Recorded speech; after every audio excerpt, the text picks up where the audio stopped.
think that digital media is currently the main way in which people communicate and in which they make music. I'm going to be talking about developing an evolutionary model, which is a metaphor that I use when thinking about these sorts of technologies. I'm feeding back. Where should I stand that isn't near the speakers? And the idea that the future is to be invented in response to the environment. So a little bit about me. That's me, in case you don't recognize.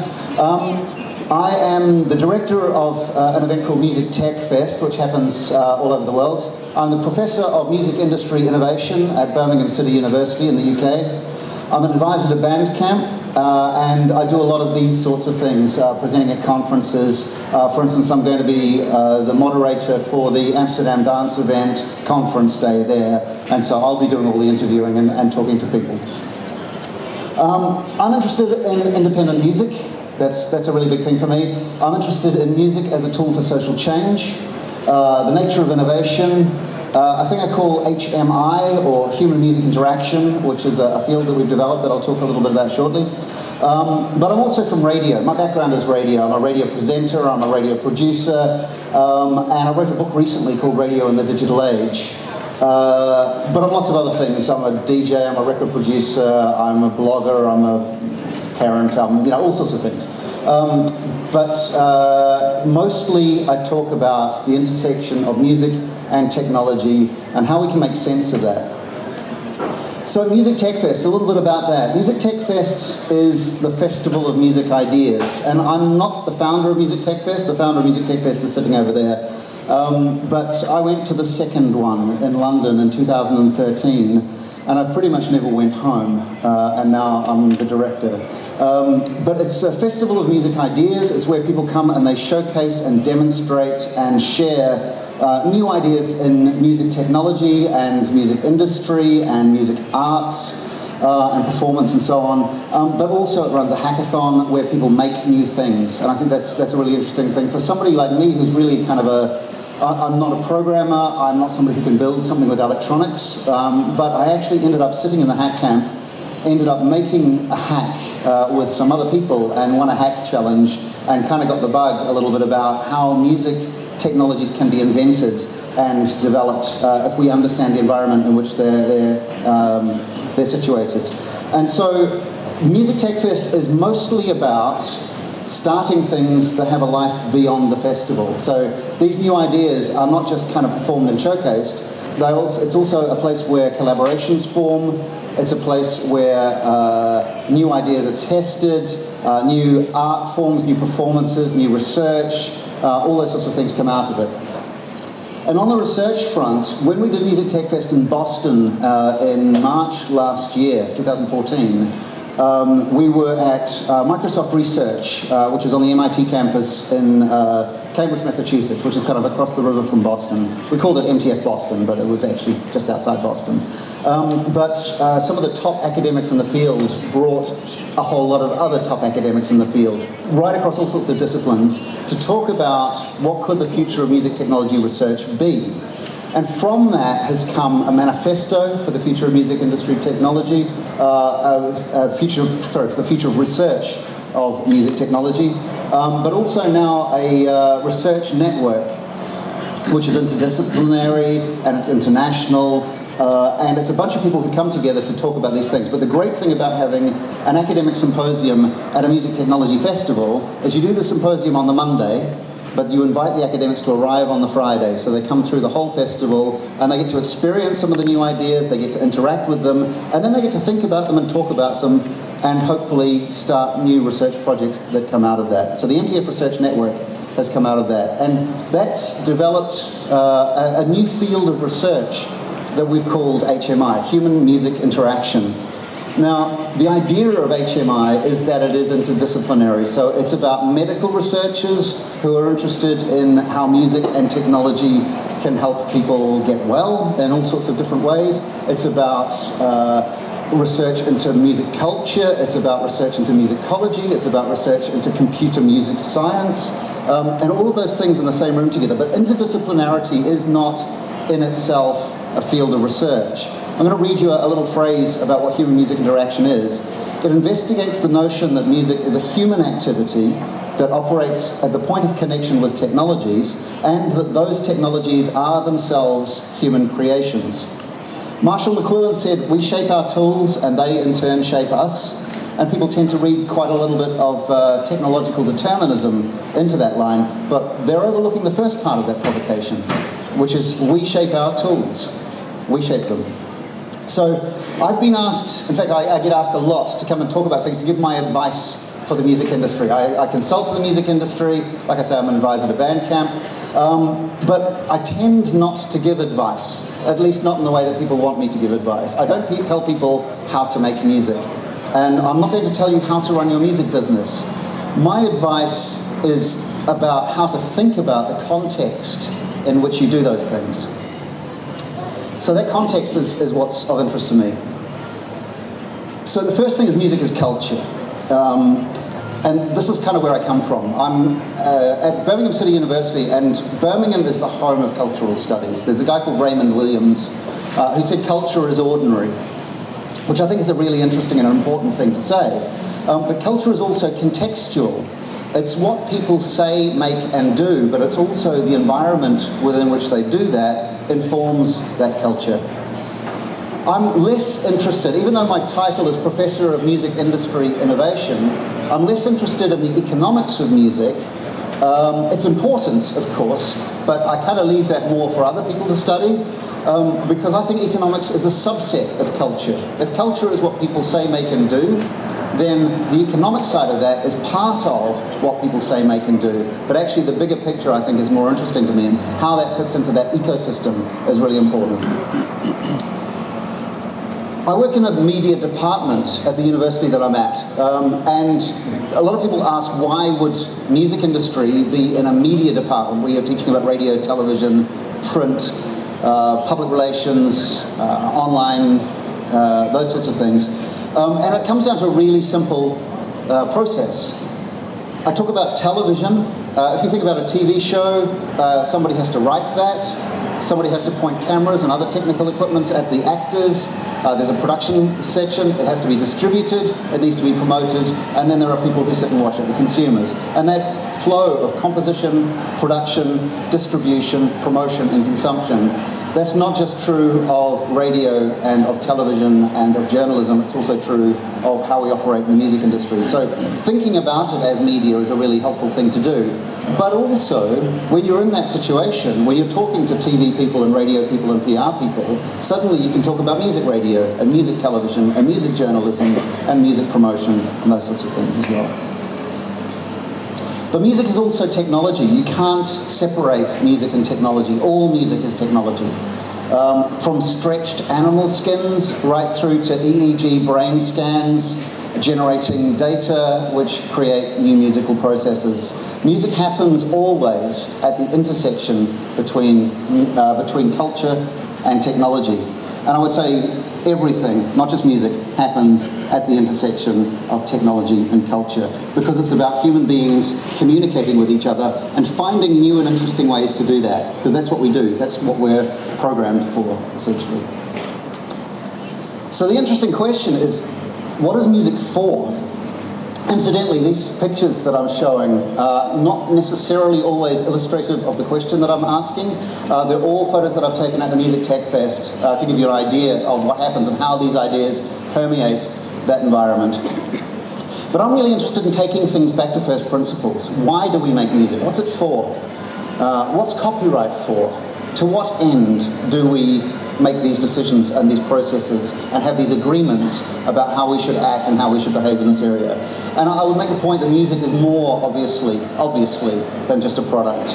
But the questions that I'm interested in is not what's good for the music industry. I don't really, frankly, care what's good for the music industry. What I'm interested in is what's good for people, what's good for culture, and what's good for music. And I think that you don't have, and this is something that gets me into trouble a lot, so I'm going to say this with a little bit of trepidation, but you don't have the right to make money from your music. You have the opportunity to make money from your music, and that's a very different thing. So there's a guy called Douglas Adams, who's a famous British writer, and he did a BBC radio show in as early as 1987, called The Hitchhiker's Guide to the Internet. And in it, he was kind of one of the first, in fact, he may have been the first person to make some kind of guide to the internet that was publicly accessible, that was kind of, that you could understand. And he was talking about how publishing companies were coming up to him, record labels, newspapers, and the question was, we've heard about this internet thing, we've heard that it's coming, what's going to happen to us when the internet comes? And he said it was kind of like a river asking, what's it going to be like when I hit the ocean? What's it going to be like when, when we come out and he said, you're not going to be rivers anymore. And that's not how it works. It's a thing where you become the content of something that is much bigger than you are. So I'm a media ecologist. That's the kind of the specialist field that I inhabit. And what that means is that I look at media as environments. We think of mediation as, we tend to think of it as a connection between things. So, hello. You have a up like that? Is that better? Okay, my arm's going to get sore, but I'll cope. I feel like I should be doing this.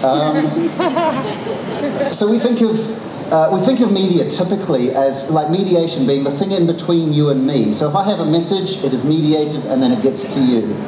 And a media ecologist doesn't think of media in that way. We think of media more like soup is a medium. For dumplings and carrots and potatoes. You're soaking in it. It's a circle around you, it's not a line between you. And so the soup analogy is really kind of interesting when you realize that the things in that medium take on the flavor of that medium. So when we're in a particular media technological environment, how we are as human beings takes on the flavor of that environment. If we live in a digital environment, how we behave, how we act, all the information that we get in about the world, how we understand the world, how we communicate with our friends, how we make music, everything is infused with this digitalness. So we need to understand our environment in order to know how to respond in that environment. You can't be in one environment and respond as if you're in another one. So all environments have what we call affordances. For example, to explain what affordances are, if you imagine the environment that you're in is a room with a table in it. One of the affordances of that room is tabletop dancing. Now, if there wasn't a table in the room, you couldn't do tabletop dancing, but there is. So that room has the affordance of tabletop dancing. You can do that. So the affordance of an environment suggests, informs, and encourages certain types of behaviors. Now, it doesn't make you dance, right? The room or the table aren't what cause you to dance, but it allows and encourages that to happen. That's an affordance. But of course, environments also have restrictions. There might be a sign on the wall that says, please do not dance on the tables, right? There might be a sign on the wall that says, don't sample music to make your other music, or don't film yourself singing a Prince song to your baby, put it on YouTube in Germany, because that's a restriction of this particular media environment. But also there are technical restrictions, and those technical restrictions can also offer opportunities and new types of innovation and development. For instance, the technical restriction of the 45 RPM single enabled us to have the radio pop hit, the sort of Tamla Motown experience. And the affordances of the 12-inch record allowed us to have albums and therefore prog rock. But the interesting thing happens at the point of, I think at least, at the point of transgression. At the point where you kick against the edges of what's possible in this room with the table in it that says, please do not dance on the table. What happens if I just kind of, not dance exactly, but just sit on the table and wiggle around? That's interpreted perhaps as a transgression, but what you're doing is you're considering the restrictions of the space, you're kicking at the edges of what's possible, and you're using what I would consider to be my golden rule, which is that it's much easier to ask forgiveness than permission.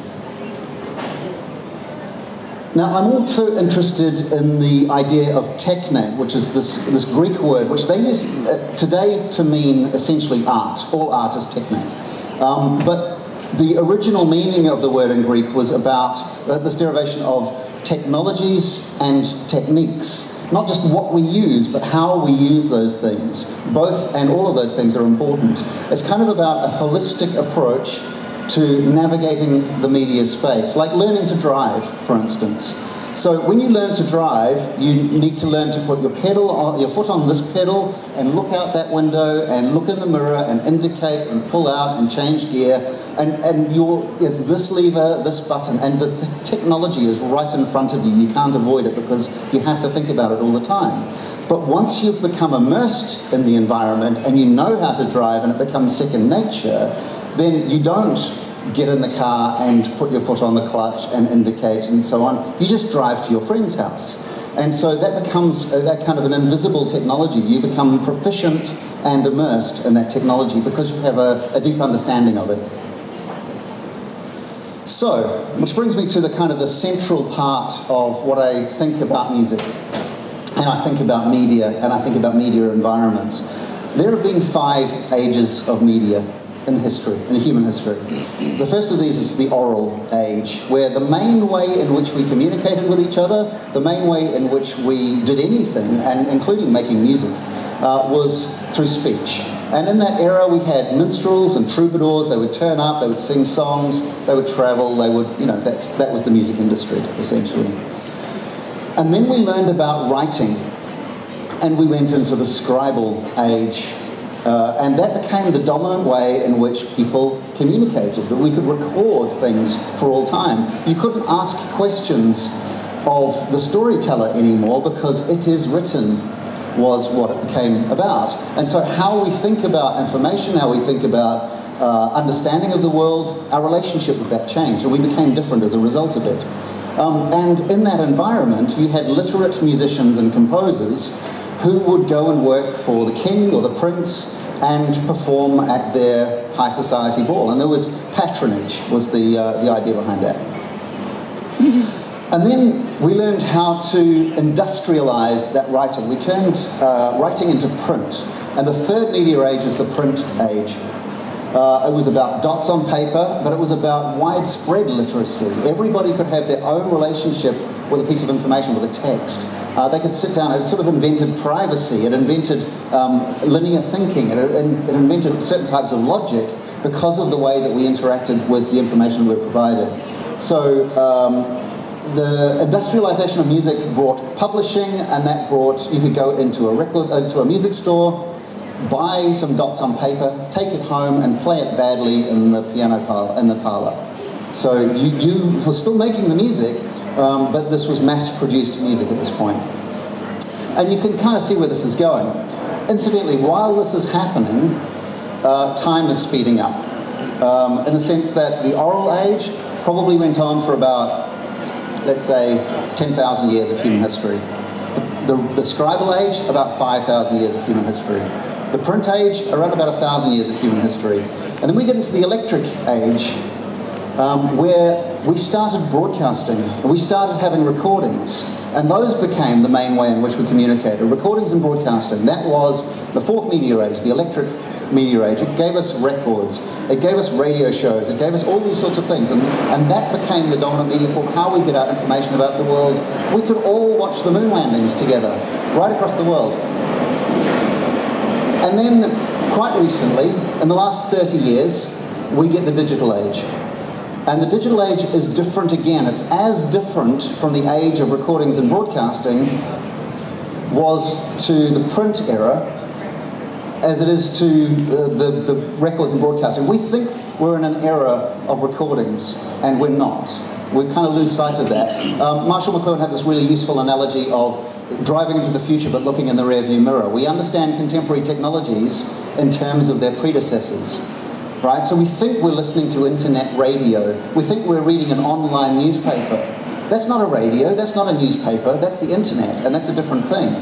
And the interesting thing about that is, while we're thinking about these things as radio and as newspapers, we're misunderstanding the technologies themselves and the environment in which we're inhabiting. So the really interesting thing about digital is that it's a conversational medium. There are two types of thing on the internet. right? There are the conversations, and then there are the things about which people are having conversations. That's pretty much it. That's what the digital environment is about. So if you make things and they go on the internet, they are not the communication anymore. They are the thing about which the communication takes place. So what happens as a result of that is interestingness becomes the measure of what happens in that environment. So for instance, a photo of a dog on Flickr is a social object, and that gets shared and people have a conversation. They might have a conversation about the dog or the breed of dog or the knitted coat that the dog is wearing, or they might have a conversation about the graffiti on the wall behind the dog or the type of camera that was used to take the photograph. You don't get to decide what's interesting. But what you can do is seed that conversation and make things that can then be interesting and put them online. Does this mean that gimmickry is at a premium? Does it have to be funny or tragic in order to be shared? I hope not. There's lots of evidence to suggest that yes, actually it does. Or at least that if you're on, say, Twitter or Facebook, that the internet and digital media environment really favors the gregarious over the shy, whereas before you could be enigmatic and aloof, but now you can't really do that. But the other thing, and kind of the more interesting question, is where are the edges of music in this space? Because we have this really kind of multi-dimensional, multimedia kind of mode, because everything has been swallowed by the internet. The content of any new medium is its predecessor. You know, we say internet radio and online newspapers because those things have been swallowed up by the new medium of the digital space. So the more we explore music, the more we find that the edges between music and not music become imaginary, especially when you consider something like synesthesia. This is something that happened at Music Tech Fest, where LJ Rich, a BBC presenter, who also happens to be a classically trained musician and is deeply synesthetic, was tasting a cocktail that was being made for her by a world-class drinks mixer and playing the music that she heard as a result of those sounds. So there's a kind of really nice, interesting synesthetic crosstalk that not only goes on between people with certain types of minds, but is part of the nature of the digital space in terms of music. So the question becomes, what is music anyway? And the simple answer to that is it's a part of communication. It's how we communicate with other people. All technologies, all media are human beings communicating with each other. Beyond digital media. Now remember, time is speeding up. So we had 10,000 years, 5,000 years of scribal, 1,000 years of print, 500 years of print, 100 years of recordings and broadcasting in the electric age. We're about 30 years into the digital age and we're running out. And there are a lot of people who talk about what happens next. I'll come to it in a second, but I first want to talk about something that doesn't get talked about often enough, which is the idea of music participation. I am as interested in bad music as I am in good music, possibly more so, because passive consumption of music is an invention of the industrialization of music. In fact, it's an invention of the electric age. We participated in music in the print age. We participated in music in the scribal age and in the oral age. And I'm very interested in decentralization. Making musical experiences that are easy to get positive results from, but which can be learned to a high degree of artistic virtuosity, is something that we have the capability to do now. But what we seem to want to replicate is this idea of professional producers of music and passive consumers of music. And I don't think that's necessarily the whole of the answer. So I'm going to talk very briefly about a literary criticism and analogy that I use in order to understand what happens next. So there was a literary critic called Northrop Frye, who was Canadian, wrote a book called Anatomy of Criticism, in which he broke down all of literature to mythic, then romantic, then high mimetic, which means like life, but important people, kings and queens and so on, and then low mimetic, like life, but ordinary people, and then the ironic. And so throughout history we've been going in this descent from gods and monsters right through to kings and queens, to ordinary people, to the absurd and the grotesque and the Kafkaesque, I guess. So he was a William Blake scholar. And William Blake wrote this series of poems called The Songs of Innocence and Experience. And he used that model to say, well, we've gone right through this whole process now, and we've gone through the process of innocence, going through each of these segments.